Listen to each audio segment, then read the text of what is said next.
for the latest on recovery efforts after Hurricane Fiona. I'm joined now by the Mayor of Cape Breton, Nova Scotia. Mayor, thanks so much for making the time. Well, thank you so much for the invite to speak. Why don't we just start out with Hurricane Fiona, the ongoing recovery efforts that will be taking place, I'm sure, for the coming months after this disaster. What would you like to see both the provincial government do in cooperation with other levels of government to ultimately respond to Hurricane Fiona? Well, I think you hit the nail on the head. This is going to be a pretty long journey for us. Um, we had a very, very devastating couple of weeks, understanding how hard hit our communication lines, our power lines, all of that infrastructure was. But really, what lies right now is personal destruction of property. And so many, many trees are down.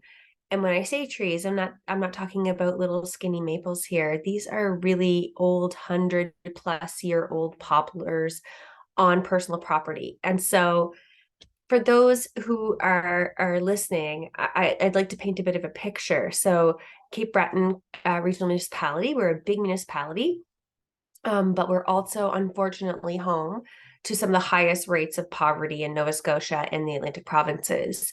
And so we've seen tremendous damage to some of our most vulnerable communities. And so roofs were ripped off homes, incredible, damage to chimneys, windows, structure, garages, sheds, and plus these trees are now precariously laying on some homes. They could be across driveways, impeding access. And what we want from the provincial and federal government right now is really good communication on how to coordinate extra resources for us. Um, we can't do this by ourselves as a municipality. We don't have the human power. We don't have the financial capacity. We don't have the expertise to bring in the people to help get rid of these trees, to help people start to rebuild their lives. And what do you make of the cooperation from various levels of government on this between your municipality, between the provincial government and Premier Houston, and between some of the federal officials working on this file, like Minister Blair and the Prime Minister? Absolutely. We're the lowest level of government, I like to say sometimes, but that just means we're the closest to the people.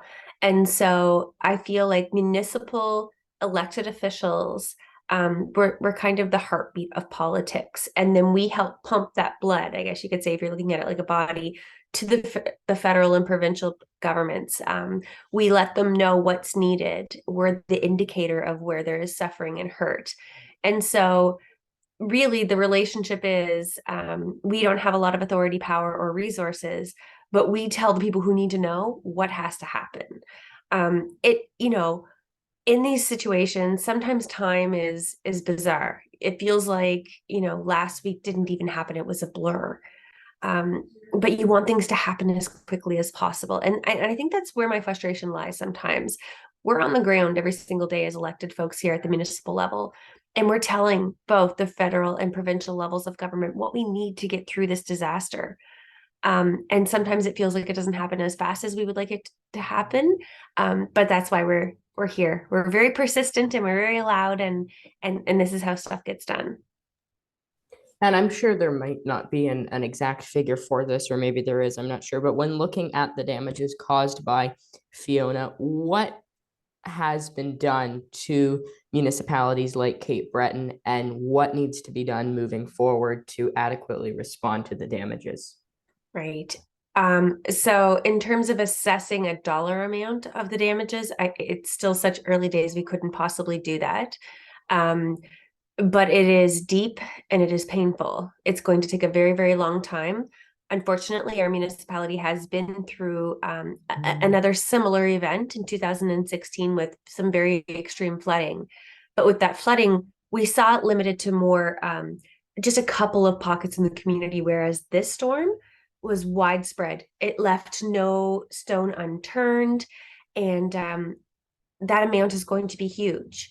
That being said, a lot of work has already happened, and we're really happy to see all of our roads open. Our restoration numbers are incredible.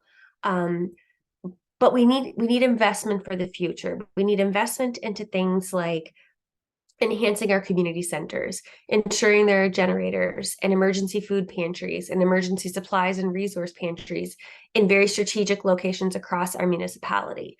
We're not one city center. We are a geographic spread of 5 former towns formed into a municipality.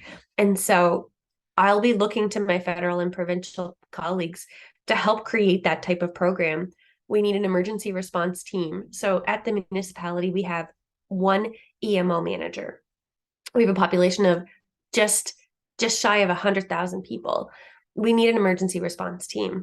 It cannot be on the shoulders of one person to bring people together in times of emergency. And so all of that requires planning, it requires action, but it requires funding. And knowing that global warming and climate change is it's we're not waiting for it, it's happening.